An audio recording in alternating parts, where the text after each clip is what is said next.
வணக்கம். இப்போ நம்ம புதுசா டிஎன்பிஎஸ்சி குரூப் 4, 2 எல்லாமே சிலபஸ் சேஞ்ச் பண்ணதுக்கப்புறம் நான் வீடியோஸே போடல. இப்போ அப்கமிங் டேஸில் கண்டினியூஸாக வீடியோ போட ட்ரை பண்ணுறேன். கொஞ்சம் ஹெல்த் இஷ்யூஸ் இருந்தனால என்னால் போட முடியல. நம்ம இப்போ ஃபஸ்ட்டு பார்க்க போகிற டாபிக் என்னென்னா ட்ரான்ஸ்லேஷன். நீங்கள் அதுவே 4 விதமாக இருக்குது. அது எப்படின்னா கலைச்சொற்கள் அப்படின்னு சொல்லுவாங்க. கலைச்சொல்னா ஒரு குறிப்பிட்ட ஆர்ட்ஸ் பற்றி வரும். அதே மாதிரி ஆஃபீஸ் ரிலேட்டட் அந்த மாதிரி ஃபீல்டு ரிலேட்டட், ஆஃபீஸ் ரிலேட்டட் அந்த மாதிரி நிறைய வரும். Direct translation.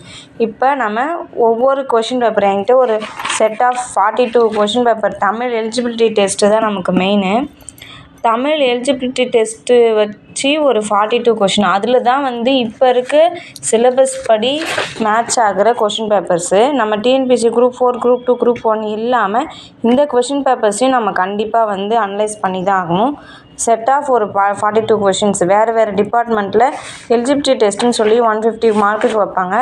அதனுடைய அனலைசிஸ் ஒவ்வொன்றுத்துக்குமே பார்த்தோன்னா அதை நாம் ரெடி பண்ணி இப்போ பார்க்க போகிறோம். அதை ரிவைஸ் பண்ணிவிட்டு அது ரிலேட்டடாக புக்கில் எங்கே கனெக்ட் ஆகுது அதையும் நம்ம க்ரோத் அப் பண்ணிவிட்டு போனோம் அப்படின்னா கண்டிப்பாக 85 மார்க்ஸ் இலக்கணம்னு மாற்றிட்டாங்க. அப்படிங்கிறப்ப நம்ம அந்த ஒரு 75 to 80 ரீச் பண்ணுறதுக்கு ரொம்பவும் யூஸ் ஆகும்.